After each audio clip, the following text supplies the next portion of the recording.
7 months ago, I discovered my wife was having an affair with a middle-aged man. Just like that, 8 years of my life were wasted and washed down the drain. At the time, I was 31 and she was 33. Her drill partner, as I'll call him, was nearly 50. I found out about the affair completely by accident, just a matter of being in the right place at the right time. I had been away on a business trip and was supposed to return the next day, but things wrapped up early, so I decided to drive home and surprise her. Instead of calling ahead, I figured it would be nice to just show up. As I was driving, I noticed my fuel gauge was low, so I pulled off at the next exit to get gas. For reference, this exit was about 12 miles from my house. After filling up the tank, I got back on the road, but the route to the highway was slow. Each intersection had either a stop signs or a traffic light, and traffic was crawling. As I sat at a four-way stop, waiting for my turn, I happened to glance at a side street. That's when I saw it. My wife's car pulling out and heading in the same direction I was going.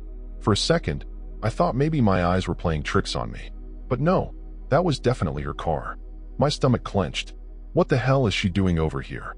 We had just spoken a couple of hours earlier, and she hadn't mentioned anything about being in this area. Something felt off. I grabbed my phone and called her. It rang 4 times before she finally picked up. When she did, her voice sounded breathless, rushed, like she had just run a marathon. "Hey," she said, her tone strangely unsteady. "What are you doing?" I asked, trying to keep my voice calm. "Oh," she hesitated for half a second. "I was just about to call you." I frowned. "Yeah? Where are you?" I just had to run a quick errand," she said, still sounding a little off. "Why?" I swallowed the unease rising in my chest. "Our meetings finished up early," I told her. "I'm on my way home." She sounded happy to hear that I was coming home and immediately asked when I'd be getting there, giving the impression that she was already at the house. I told her I should be there within 15 minutes. As we talked, I could tell from the background noise that she was driving. "Where are you headed?" I asked casually. There was a slight pause before she answered. "Oh, just going to the store." Something about the hesitation in her voice made my stomach tighten. "Which one?" "The one closest to our house," she said quickly. That was a lie. I could see her car just a few hundred yards ahead of me, merging onto the highway.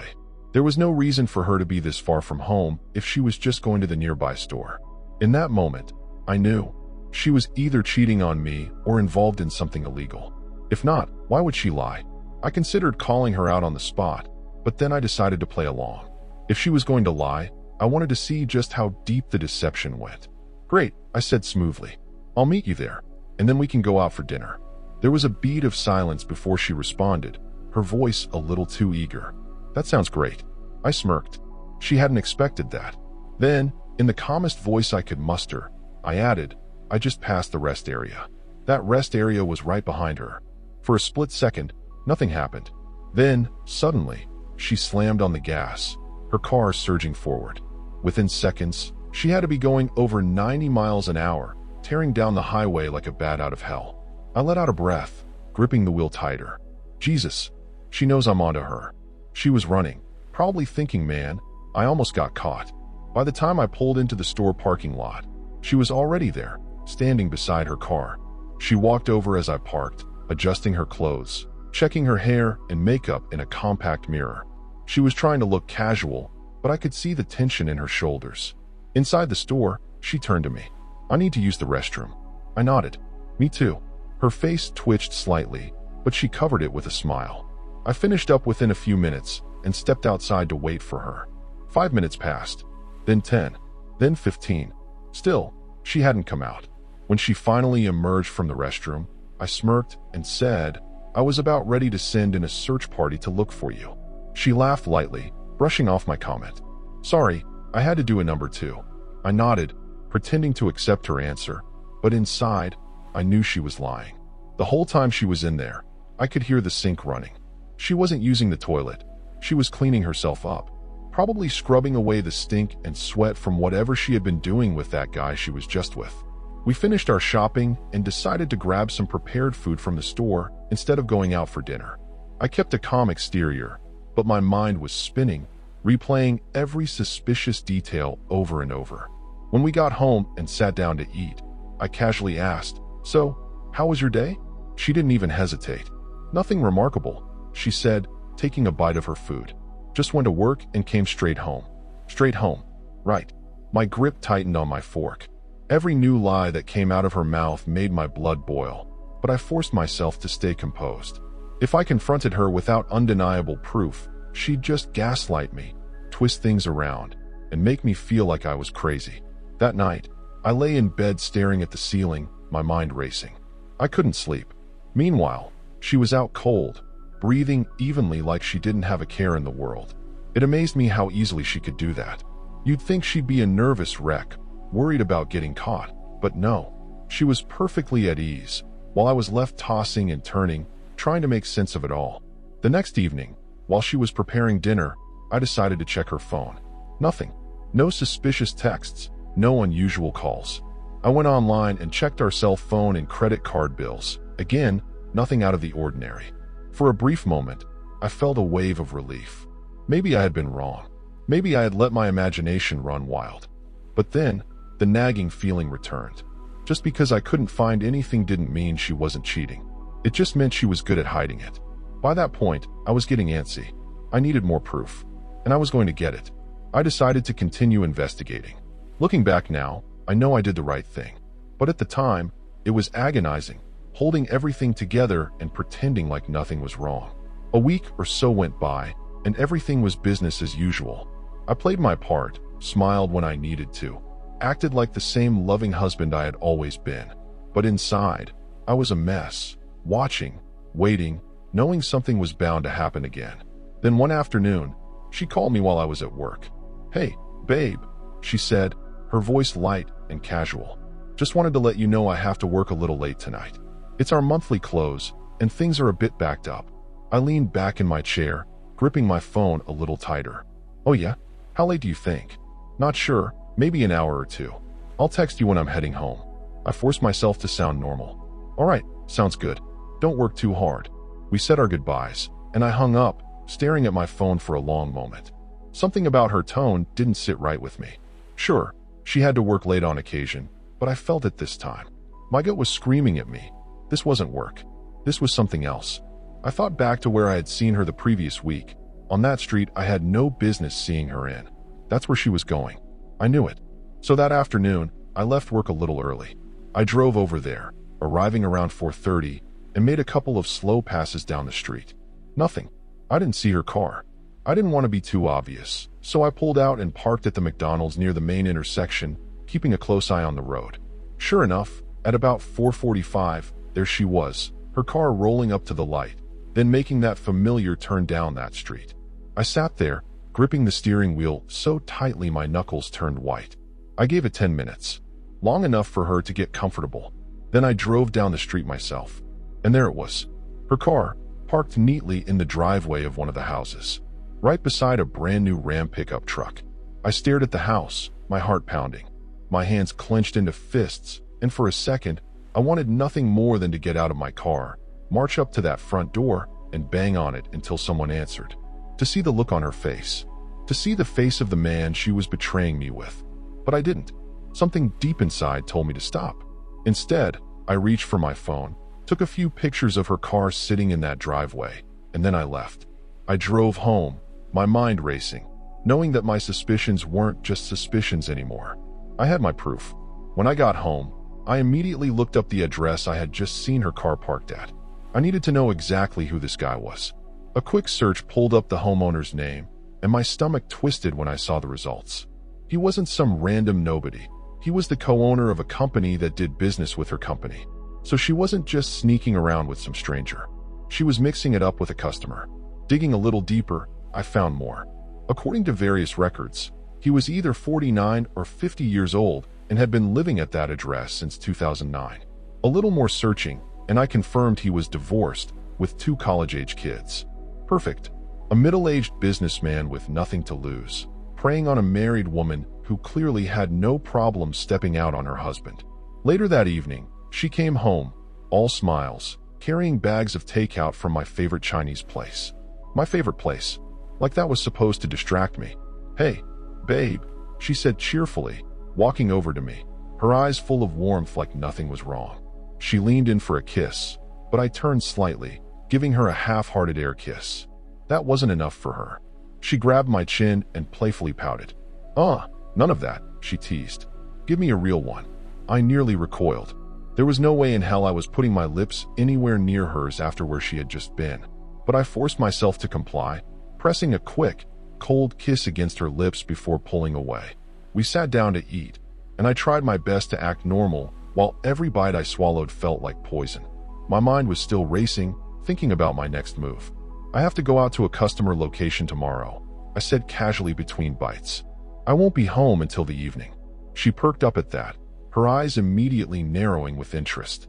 Oh yeah? Where are you going? Couple of towns over, I said, keeping it vague. What time are you leaving? She asked, trying to sound nonchalant. Early, I said. Probably won't be back until later. I could see the gears turning in her head. She was gathering details, planning her next move. She thought she was slick, but I saw right through her. She smiled sweetly. Well, don't stop to get anything on your way home. I'll have dinner waiting for you. The thought of that made my stomach churn. Dinner? After she spent her day with him? Cooking for me like some devoted wife? It was sickening, but that dinner wasn't going to happen, because I had other plans in store for her. Of course, I had no actual customer visits planned that day. The only visit I planned was to her drill partner's house. If I found her car parked there again, I was done. No more waiting, no more doubts. I would call her out right then and there, then move out without telling her where I was going. Unfortunately, or maybe fortunately, things played out exactly as I expected. I drove over in the afternoon, and sure enough, there it was. Her car, parked in the same damn spot, just like the day before. My stomach clenched, but there was no shock this time. Just confirmation. I didn't hesitate. I drove straight home, made a hotel reservation, and started packing my clothes. Every fold of fabric, every zipper closing my suitcase felt like sealing the door shut on this marriage. I wasn't even sad, just done. Once I had everything in order, I grabbed my phone and called her. To my surprise, she picked up immediately, her voice bright and cheerful, like she was so happy to hear from me. Hey babe, she chirped. What's up? I clenched my jaw. What are you doing? Oh, just sitting in a conference room, working on a spreadsheet, she said casually, like she wasn't lying straight to my face. Yeah, you were spreading something, but it sure as hell wasn't numbers on a spreadsheet. You're lying, I said flatly. A pause. What? I know where you are. I know who you're with. And I know exactly what you're doing, I said, my voice calm but ice cold. You're either screwing him right now or just finished screwing him. Just like you did yesterday. Just like you did last week. Silence. She didn't even try to deny it. Not a single no, I swear it's not like that. Nothing. I'm done with you, I continued. And I won't be home when you get there. Still, no response. Just silence on the other end. I let that sink in for a second, then called her a few choice words. Words I had held back for too damn long, and hung up. I sat back, exhaled, and waited. 20 minutes passed. Then my phone started buzzing. Calls. Texts. Over and over. She was in full panic mode now, and I knew exactly why it took her 20 minutes to start. Because the second I hung up, she turned around, wide-eyed, and told her affair partner, "Oh my God, my husband knows about us."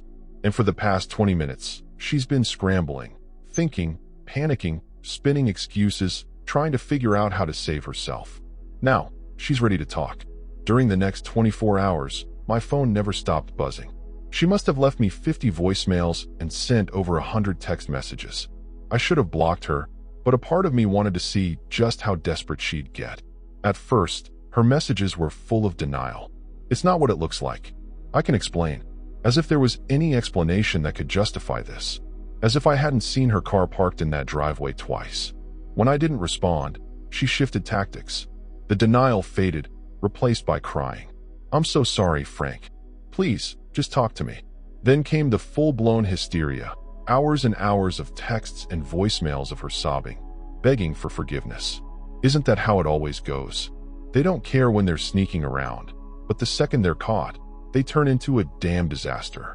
That night, after checking into the hotel, I stopped by the bar to take the edge off. I hadn't eaten much, so the alcohol hit me fast, numbing the rage just enough. When I got back to my room, I did what I needed to do. I called our parents and laid it all out.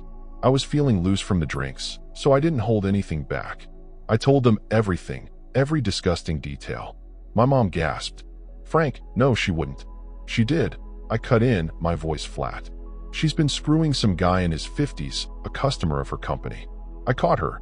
Silence. Then my dad, always the steady one, cleared his throat. Son, are you sure? I let out a bitter laugh. Dad, I saw her car at his house. Twice. She lied straight to my face while she was in his house.